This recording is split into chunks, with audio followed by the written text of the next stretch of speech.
Refugees are people who have been forced to migrate from their country because of unstable and unsafe conditions or due to war. They flee their countries, but in many cases, exchange one problem with another. Many host countries set up temporary shelters, and in many cases, due to the sudden influx of a large number of refugees, are unable to provide them with basic necessities. Refugees are faced with crowded and congested living conditions, which makes them prone to disease and depression. In many cases, they are exposed to harsh weather conditions and temperature extremes.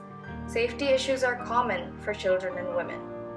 Orphan children are very often without adult care or family interactions. In many refugee camps, there is no proper provision for cooking, and pre-packaged food is usually distributed, and in certain situations, these are meager and barely sufficient. If the host country is unable or unwilling to process the huge numbers, refugees are stuck for months and at times years in what's supposed to be temporary accommodations.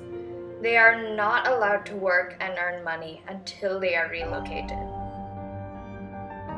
I decided to design a refugee camp that can address these issues and provide refugees with a semi-permanent home or community which has basic requirements, including food, clean water, sanitation, and safety. I also wanted the camp to be sustainable, meaning it would help the refugees without harming the environment. I wanted my model to be one that can be adapted easily and cost-effectively by any host country. My project focuses on the refugee situation in Lebanon. Due to the prolonged unrest in Syria and Palestine, there has been a huge influx of over 1 million refugees into Lebanon, as recorded by UNHCR in 2016.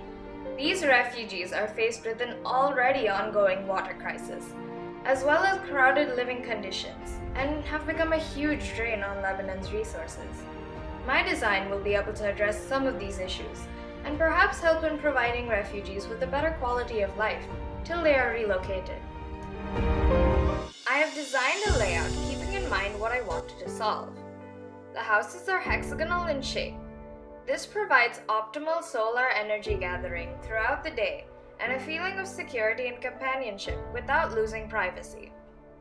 The materials that are to be used are a steel frame and insulated polypropylene panels. I use these materials because they are lightweight, recyclable, durable, and can be compressed into small, easily transportable packages. Each house has a semi-permanent yet dismantleable structure. They can be attached to one another in different patterns or just be kept individually. Each can house 3 people comfortably, giving the camp a maximum capacity of 2,412 people. The houses are arranged in groups of 144 people approximately per flower shape. Each house is equipped with 3 solar panels angled in such a way that solar energy is collected throughout the day. Every 2 houses have 3 two-person bedrooms, 1 bathroom, a kitchen, a dining area, and a living room. The interior walls are not attached to the ceiling for easy customization of layouts and to provide natural ventilation.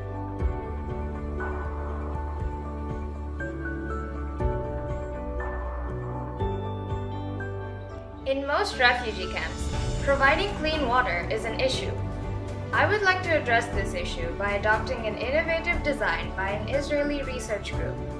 It uses a liquid desiccant to collect water vapor from the atmosphere and convert it into potable, bacteria-free water using the least energy.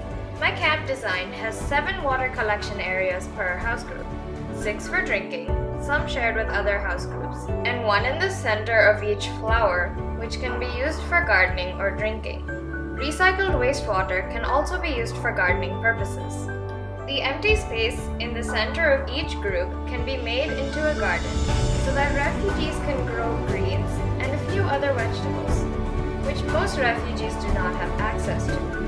These spaces can alternatively be used for children to play, or even just for families and people to gather together as a community.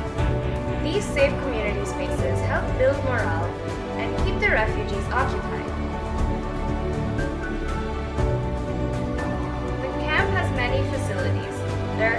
medical centers where refugees can go for doctor's appointments and collect prescribed medicines. There are also 4 communal spaces for multi-purpose use, which can be used as cafeterias, for religious gatherings, and for other activities. There is a food storage unit where refugees could collect their daily or weekly amount of food to store in the kitchens in their houses. There is also a school and library building. The library can be stocked with books for all ages and range from a variety of topics, including studies and leisure. The school can be a K-12 school, and people of all ages can join as per need.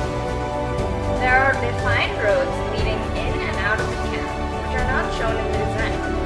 They are for food or water trucks and volunteers. Refugees can also use them if they have a job in the city. In addition to this, there are sidewalks for the refugees to move around in the camp on foot. There are many companies and people designing solutions for safer and better refugee camps. Some of my designs have been adapted from such existing solutions and from ideas that are still being developed. I hope my design for a refugee camp can be adapted and used to provide refugees with a home, even if temporary, where they can live with dignity and hope. Thank you for watching. My name is Laya, and this was my design for a safe and sustainable refugee camp.